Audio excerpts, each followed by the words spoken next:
उपखंड स्तरीय लोक महोत्सव अनुष्ठित।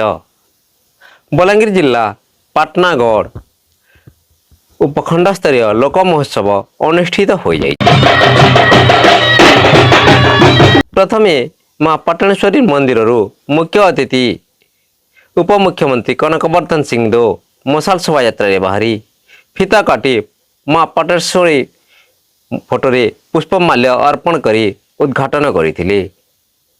सम्मानित अतिथि भावे पाटनागढ़ उपजिल्लापाल सुनील कुमार मेहर, पाटनागढ़ तहसीलदार रुद्रमणि नायक, पाटनागढ़ गोष्ठी शिक्षा अधिकारी शंकर प्रसाद माझी, पाटनागढ़ गोष्ठी उन्नयन अधिकारी सुमन मेंज, पाटनागढ़ उपखंड पुलिस अधिकारी सदानंद पुजारी, रमानाथ होता मंचासीन होते।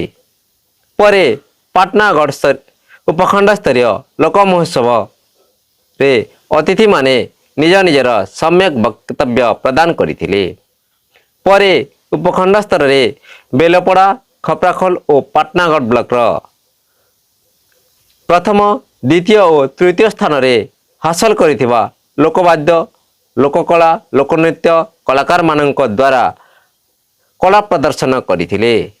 एही अवसर रे लुकायित हेउथिबा लोक प्रतिभा परिवेशन करथिले। Bureau report prime TV.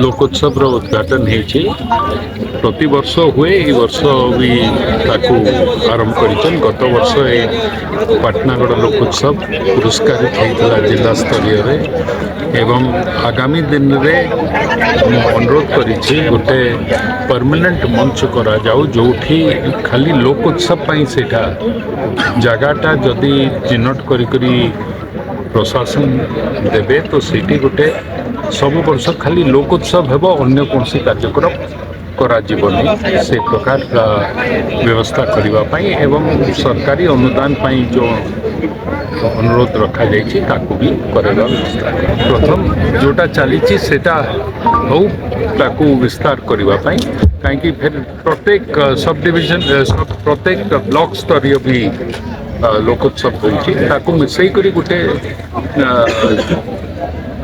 Combine करी गोटे करले बेटर।